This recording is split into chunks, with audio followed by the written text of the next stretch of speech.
All right, young lady in the t-shirt right there. Vegan outreach. Vegan outreach. Woo! Thank you, Senator, very much for your strong environmental position. Anyway, okay. The United Nations actually has reiterated that factory farming is contributing more to greenhouse gas emissions than all of transportation. So I think as a global community, we really need to be the leader in moving more towards non-factory farming or agriculture. It's very egregious. There's 10 billion land animals that we are funneling our precious water and grain through, and 70% of all of our grains could help feed the world hungry.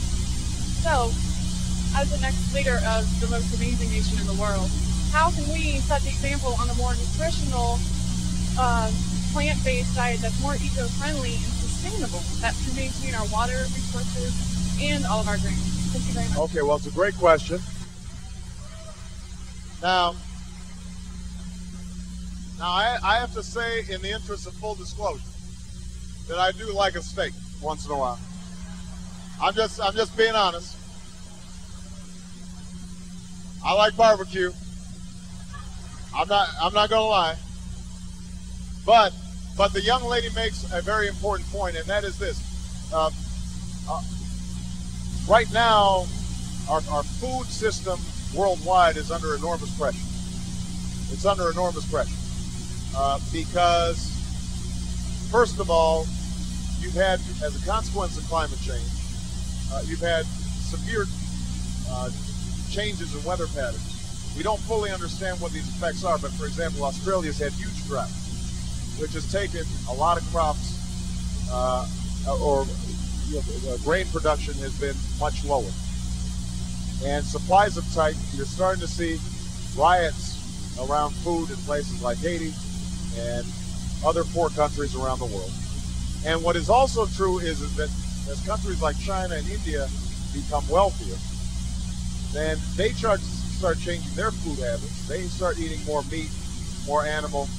And what happens then is, because it takes more grain to produce a pound of beef than if they were just eating the grain, what ends up happening is that it puts huge pressure on food supplies. Now, Americans would actually benefit from a change in diet. I don't think that that's something that we should legislate. But I think that it is something that, as part of our overall healthcare system, we should encourage. Because, for example, if we reduced obesity down to the rates that existed in 1980, we would save the Medicare system $1 trillion. We would reduce diabetes rates. We would reduce heart disease. So,